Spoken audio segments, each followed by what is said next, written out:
Pre మార్కెట్కి సంబంధించిన ప్రధాన అంశాలు చర్చించుకుందాం. ముందుగా మిత్రులందరికీ స్వాగతం. ఈరోజు జూలై 31. సో ముందుగా ఏడిఆర్స్ ఎలా ట్రేడ్ అయినాయి అనేది ఒకసారి చూద్దాం. ముఖ్యంగా మనం చూసుకున్నట్టయితే ఇన్ఫోసిస్ అండ్ విప్రో నెగిటివ్గా అయితే క్లోజ్ అయినాయి. దాని తర్వాత మనకి ICICI bank and doctor Reddy's పాజిటివ్గా అయితే క్లోజ్ అయినాయి. అండ్ హెచ్డిఎఫ్సి బ్యాంక్ చూసుకున్నట్టయితే కొద్దిగా నెగిటివ్గానే క్లోజ్ అయింది. సో మిక్స్డ్ కాంటెక్స్ట్ అనేది కనిపిస్తుంది. ముఖ్యంగా ఐటీలో కొంత వీక్నెస్ ఉంది. అట్ ద సేమ్ టైం ఏంటంటే మనం డాక్టర్ రెడ్డీస్ మీద ఫోకస్ చేయొచ్చు, ఎందుకంటే 2% అనేది స్ట్రాంగ్గా క్లోజ్ అయిందనమాట. ఓకే, సో అదేవిధంగా ఇండియన్ ఇండిసెస్ ఎలా క్లోజ్ అయినాయి అనేది ఒకసారి చూస్తే ముఖ్యంగా IT and bank, service sector, financial services and of course Nifty 50 కూడా మనకి ఏంటంటే నెగిటివ్గా క్లోజ్ అయ్యాయి. దాని తర్వాత స్ట్రాంగ్గా మనకు కొంత రికవరీ అనేది మెటల్స్లో కావచ్చు, కమోడిటీస్కి సంబంధించిన వాటిలో కొంత రికవరీ అనేది కనిపిస్తుంది. అట్ ద సేమ్ టైం ఏంటంటే రియాలిటీ సెక్టార్లో కూడా కొంత రికవరీ అనేది కనిపిస్తుంది. ఇక్కడ మనం చూసుకున్నట్లయితే రియాలిటీ సెక్టార్లో 1.83% గ్రీన్లో క్లోజ్ అయిందనమాట. సో ఎనీహౌ మిక్స్డ్ కాంటెక్స్ట్ అనేది కనిపిస్తుంది. హెవీ వెయిట్స్ మాత్రం అండర్ ప్రెషర్లో ఉన్నాయి, లైక్ ఐటీ కానీ బ్యాంకింగ్ కానీ ఇవి. ఓకే, సో దాని తర్వాత గ్లోబల్ సెంటిమెంట్ ఎలా ఉందనేది ఒకసారి చూద్దాం. సో ఇక్కడ మనం చూసుకున్నట్టయితే ముఖ్యంగా గిఫ్ట్ నిఫ్టీ ప్రస్తుతానికి నెగిటివ్గా ఉంది. చూద్దాం, ఇదైతే అప్డేట్ అవ్వలేదు.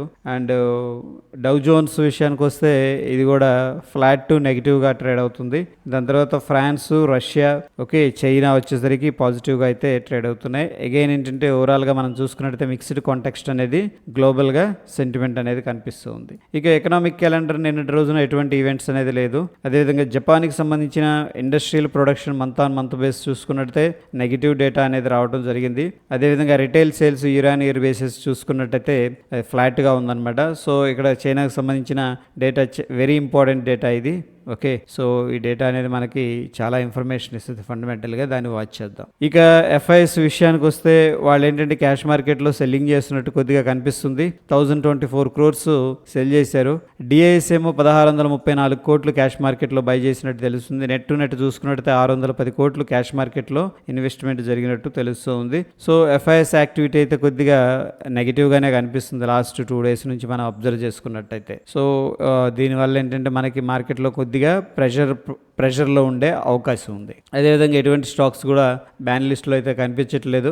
ఇక రిజల్ట్స్ విషయానికి వస్తే ఫ్యూచర్ అండ్ ఆప్షన్స్లో ఈ పర్టికులర్ స్టాక్స్లో UPL, Petronet, Bosch, Maruti, Navin Fluor, GAIL, Oberoi Realty, Power Grid ఈ పర్టికులర్ స్టాక్స్లో ఏంటంటే రిజల్ట్స్ రావడం జరుగుతుంది. ఈ స్టాక్స్ అన్ని కూడా ఏంటంటే ఫ్యూచర్ అండ్ ఆప్షన్కి సంబంధించి. సో ఒకవేళ మార్కెట్ అవర్స్లో గన ఇవి రిజల్ట్స్ అనౌన్స్ చేసిందంటే మార్కెట్ కొద్దిగా వాలటైల్ ఉంటుంది. ఎస్పెషల్లీ ఇండివిజువల్ స్టాక్స్లో ఏంటంటే మనకి పెద్ద పెద్ద స్వింగ్స్ అనేది మనం చూడొచ్చు. ఇక ఓపెన్ ఇంట్రెస్ట్ డేటా అనేది మనం అబ్జర్వ్ చేసుకున్నట్టయితే నిఫ్టీలో ఇంపార్టెంట్ లెవెల్స్ వచ్చేసరికి 19,800 అనేది మనం క్లియర్గా అబ్జర్వ్ చేయాలి, ఎందుకంటే హైయెస్ట్ రెసిస్టెన్స్ లెవెల్ ఉంది. దాని తర్వాత డైరెక్ట్గా ఏంటంటే మనకి 20,200 దగ్గర రాశారు, సెల్లింగ్ అనేది చేశారు. దాని తర్వాత స్ట్రాంగ్ సపోర్ట్ వచ్చేసరికి మనకి ఇక్కడ 19,500 దగ్గర కనిపిస్తుంది. ఓవరాల్గా ప్రస్తుతానికి ప్లేయర్స్ అనేవాళ్ళు ఈ యొక్క కాల్స్నే ఎక్కువగా సెల్ చేసినట్టు తెలుస్తుంది. కాల్స్కి పుట్స్కి కొద్దిగా మేజర్గానే డిఫరెన్స్ కనిపిస్తుంది. అదేవిధంగా ఒకసారి బ్యాంక్ నిఫ్టీలో లెవెల్స్ అనేది చూసుకున్నట్టయితే 46,000 దగ్గర ఏంటంటే స్ట్రాంగ్ రెసిస్టెన్స్ అనేది కనిపిస్తుంది.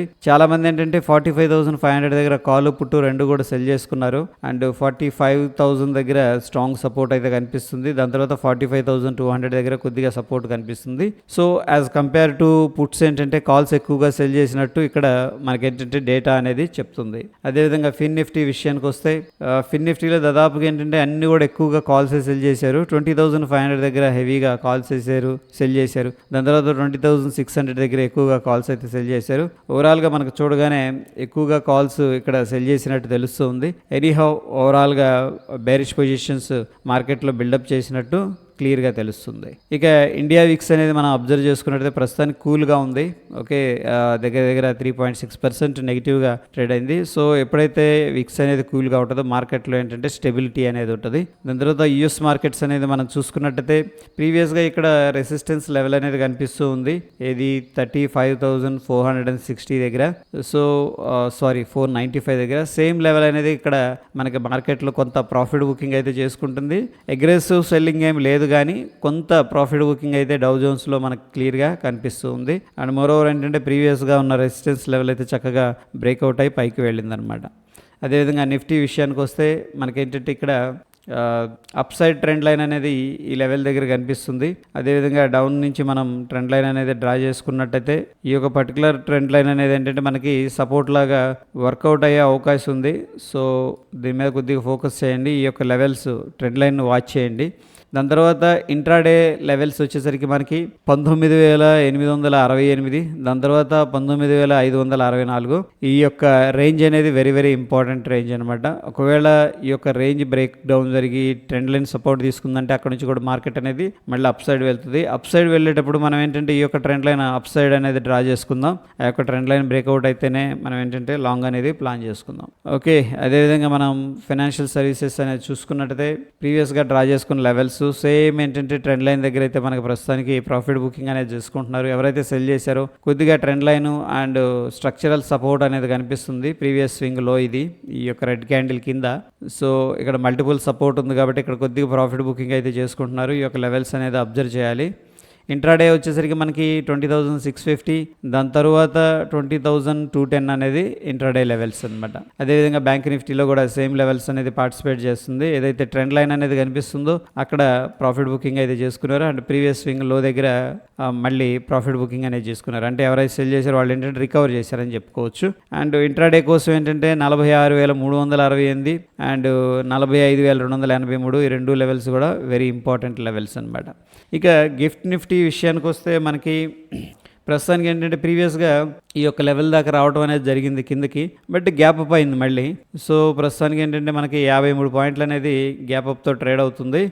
19,786 దగ్గర గిఫ్ట్ నిఫ్టీ అనేది ట్రేడ్ అవుతుంది. మన నిఫ్టీ వచ్చేసరికి 19,646. సో దగ్గర దగ్గర ఏంటంటే 140 పాయింట్స్ డిఫరెన్స్ అయితే కనిపిస్తుంది. బట్ ఎనీహౌ గిఫ్ట్ నిఫ్టీ అయితే 50 పాయింట్స్ ప్లస్లో ట్రేడ్ అవుతుంది కాబట్టి మనం based on the gift Nifty ఏంటంటే గ్యాప్ అప్ అనేది ఎక్స్పెక్ట్ అయితే చేసుకోవచ్చు. అండ్ ఓవరాల్గా ఏంటంటే చూడండి మార్కెట్లో ఒక కాంట్రాక్షన్ అనేది కనిపిస్తుంది. గిఫ్ట్ నిఫ్టీ అబ్జర్వ్ చేస్తే ఈ యొక్క ప్రీవియస్ బిగ్ క్యాండిల్ లోపలే ట్రేడ్ అవుతుంది. సో అన్లెస్ అంటిల్ ఏంటంటే మనకి అప్ సైడ్ కానీ డౌన్ సైడ్ కానీ బ్రేక్అవుట్ జరిగితేనే మనం ఏంటంటే ట్రేడ్ అనేది బిగ్ ట్రేడ్ అనేది ప్లాన్ చేసుకోవచ్చు. అన్లెస్ అంటిల్ ఏంటంటే మనం సైడ్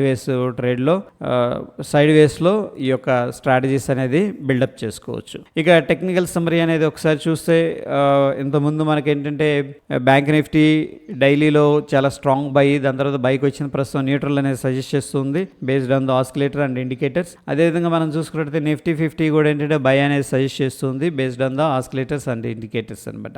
సో ప్రస్తుతం వ్యూ వచ్చేసరికి న్యూట్రల్ వ్యూ అనేది మనం తీసుకుందాం. మార్కెట్లో అంత అగ్రెసివ్గా బయింగ్ కానీ సెల్లింగ్ కానీ కనిపించట్లేదు. దాని ప్రకారం ఏంటంటే మనం ట్రేడ్ ప్లాన్ అనేది చేసుకుందాం. మరొక ఎపిసోడ్లో మళ్ళీ కలుసుకుందాం ఫ్రెండ్స్. Stay tune. ధన్యవాదాలు.